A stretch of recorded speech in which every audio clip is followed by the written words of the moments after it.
Hello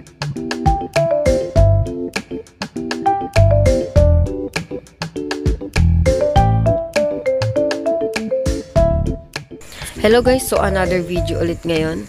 So ngayon nandito kami sa Dasol, Pangasinan, dito sa may Collie Beach. Ayan, so ito yung napili naming resort. At pagkakaalam ko, wala na yata kaming binayarang entrance fee dito. Ang binayaran na lang namin is yung cottage namin at nag-ambagan kami ng 100 pesos. So parang 1,000 yung isang cottage. So shout out pala kila Ma'am Ellie and Ma'am Jean. So ito nga pala ang kanilang ang makikita ninyo sa kanilang harapan. So nandyan yung Collie Beach. And so kung mapapansin nyo dito, napakalinis nung lugar. And so may mga aso rin dyan, pero hindi sila nagkakalat. And white sand dito sa may Dasol at napakakalmado ng kanilang dagat. So shoutout din pala kay Ma'am Arlene. Ayan, so siya yung nakaupo. And dito makikita natin yung kanilang mga cottages. Ayan, so ang binayaran lang namin dito is 1,000 pesos. Pero ang mahirap dito ay magkakatabi yung mga cottages.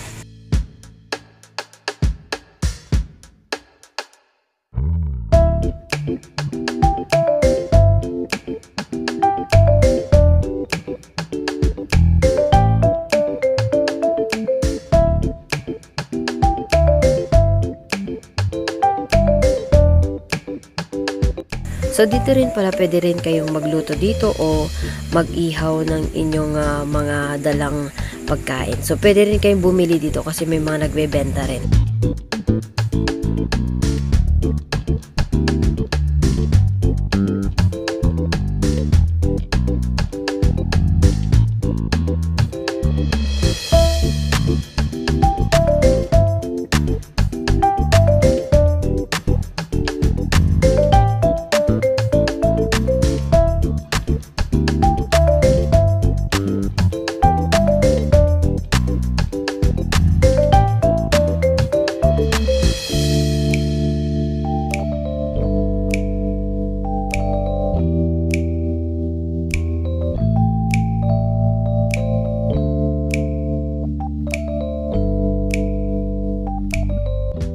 So kung makikita nyo, napakapino nung buhangin.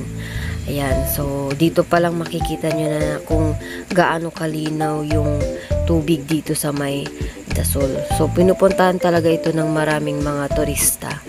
Ayan, so kung makikita nyo, may mga corals din yan, yung mga black parts na yan. Ayan, so napakalinaw nga ng tubig. Ayan, kitang-kita mo pa yung mga isda na lumalangoy. Ayan, so pwede rin kayong mag-rent ng banana boat dito. Medyo may pagkamahal nga lang ang kanilang banana boat kasi ang binayaran ng mga kasama ko ay 300 each. Ayan.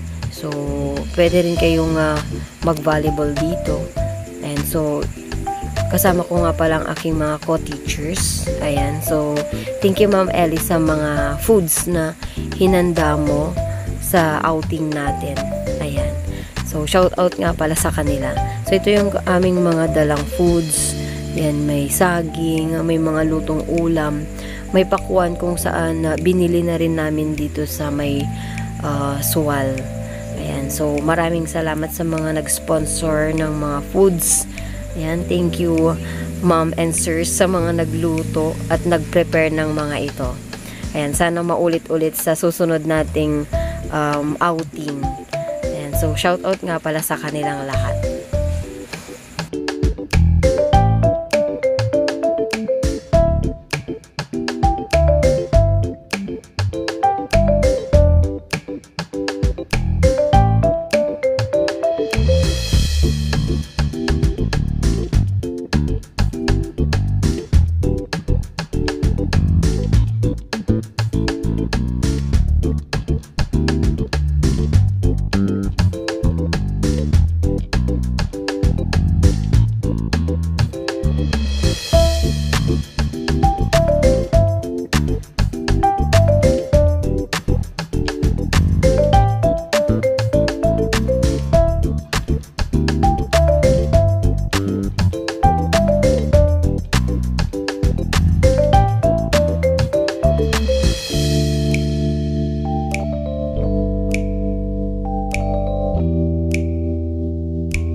So dito pala bawal magkalat.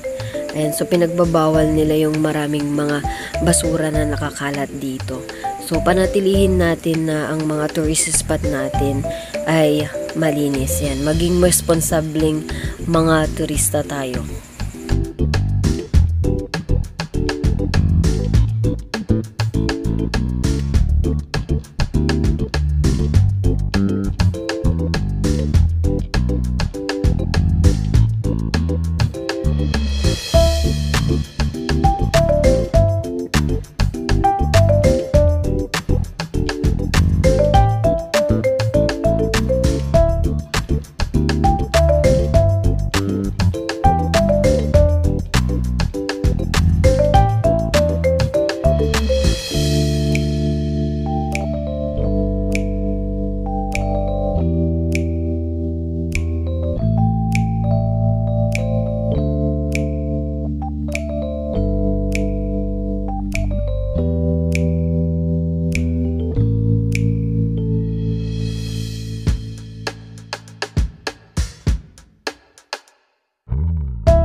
Sa ngayon, yan lang po muna. Huwag niyo pong kalimutan na mag-like, mag-share at mag-subscribe na rin sa aking YouTube channel. Maraming salamat po.